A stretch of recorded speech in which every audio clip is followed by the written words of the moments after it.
Once upon a time, in a land far away, there lived a nameless monster.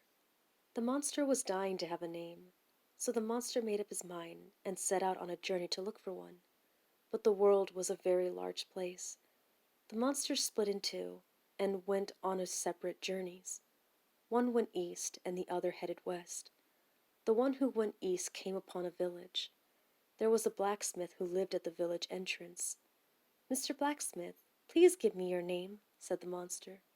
"I can't give you my name," replied the blacksmith.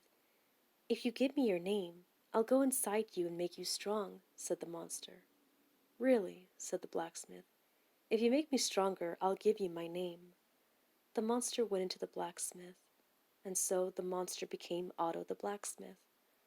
Otto was the strongest man in town. But then one day he said, look at me, the monster inside me is getting bigger." Munch, munch, chomp, chomp, gobble, gobble, gulp. The hungry monster ate up Otto from the inside out. Once again he was a monster without a name. Next he went into Hans the shoemaker. However, munch, munch, chomp, chomp, gobble, gobble, gulp. Once again he went back to being a monster without a name. Then he became Thomas the hunter. But soon, munch, munch, chomp, chomp, gobble, gobble, gulp. Back he went to being a monster without a name. The monster next went to a castle to look for a nice name. He came upon a very sick boy who lived in the castle. "If you give me your name, I'll make you strong," said the monster. The boy replied, "If you can make me healthy and strong, I will give you my name." So the monster jumped right into the boy. The boy became very full of vigor. The king was overjoyed. He announced, "The prince is healthy, the prince is strong." The monster became quite fond of the boy's name. He was also quite pleased with his royal life in the castle, so he controlled himself no matter how ravenous his appetite became.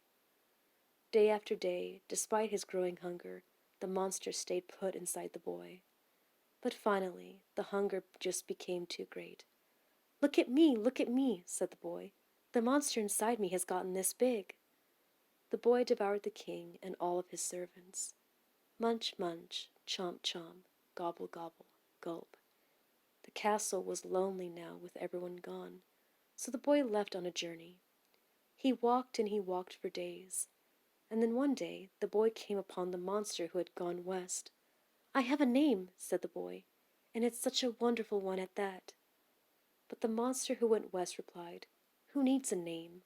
I'm perfectly happy without one. After all, that's what we are, nameless monsters." The boy ate up the monster who went west. At last he had found a name, but there was no longer anyone to call him by it. Such a shame, because Johann was such a wonderful name.